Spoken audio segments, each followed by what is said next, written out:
Well, I'm at shock and also a little bit sad. Si-Chen Wang graduated from Princeton last week, one of nearly 300,000 Chinese students in America who could now have their visa canceled. I think many of the Chinese students here, they make a meaningful and profound contribution to the research and scientific studies here in the U.S. President Trump suggested yesterday that he will not ban all Chinese students.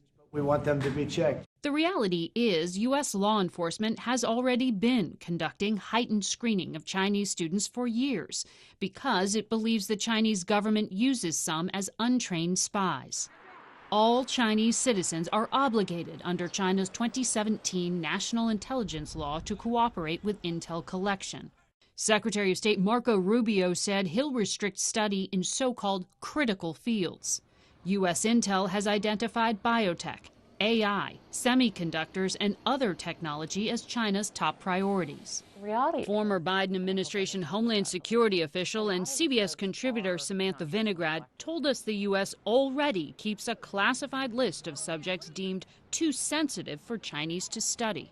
How many of them are actually of concern? What the FBI and other law enforcement and intelligence agencies do is really try to prioritize who's actually sending or trying to send the most sensitive information back to the Chinese government.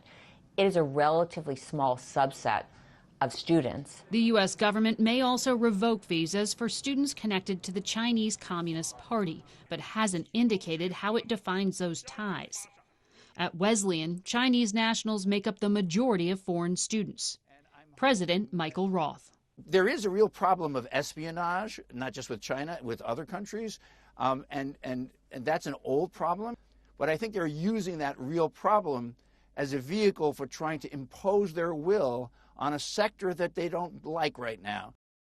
Many of China's elite pay full tuition to study in America's top schools. Overall, the Commerce Department says foreign students contribute around $50 billion a year to the U.S. economy. And we know Chinese nationals make up roughly a quarter of all foreign students, so you can get an idea there of how valuable they are to universities' bottom line.